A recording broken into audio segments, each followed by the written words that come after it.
Hello everybody! So guys, papakita ko sa inyo yung nangyari sa aming mga grapes. So hindi maganda yung pag-grow nila. Eto sila guys, so tingnan nyo.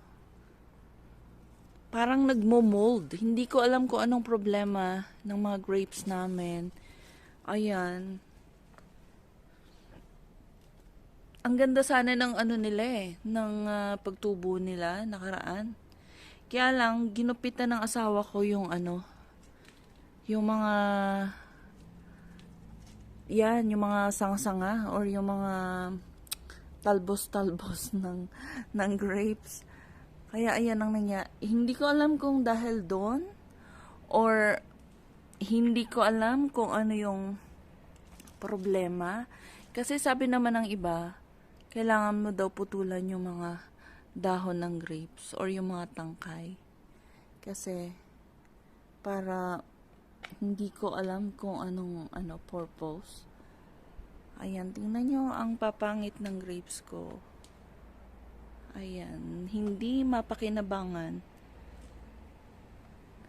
Pero kung nakita nyo guys, yung aking mga videos last year, madami akong mga grapes na na-harvest. Ginawa ko siyang juice at saka ginawa ko ding jam. So, ayun. Ngayon lang ang medyo hindi ko mapapakinabangan yung grapes namin. Ayan o. Pero dito, sa ibang side, ayan, medyo okay naman. Ayan o. Iniisip ko, ayan o, ganda ng ayan. Iniisip ko, siguro hindi magandang maulanan or ewan ko ba?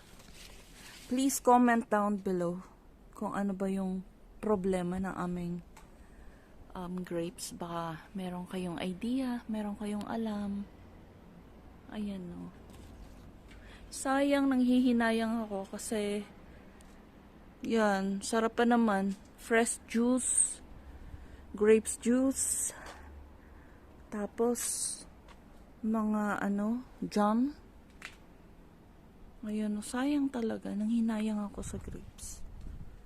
So, yun lang muna guys ang aking update sa aming grapes.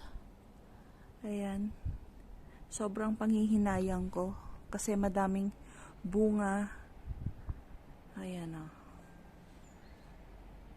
So, paki-comment po ninyo sa aking comment section sa ibaba kung ano po yung or kung may idea po kayo kung ano yung problema ng aming grapes. Ayan. So, hanggang dito lang po. Thank you for watching. Bye-bye.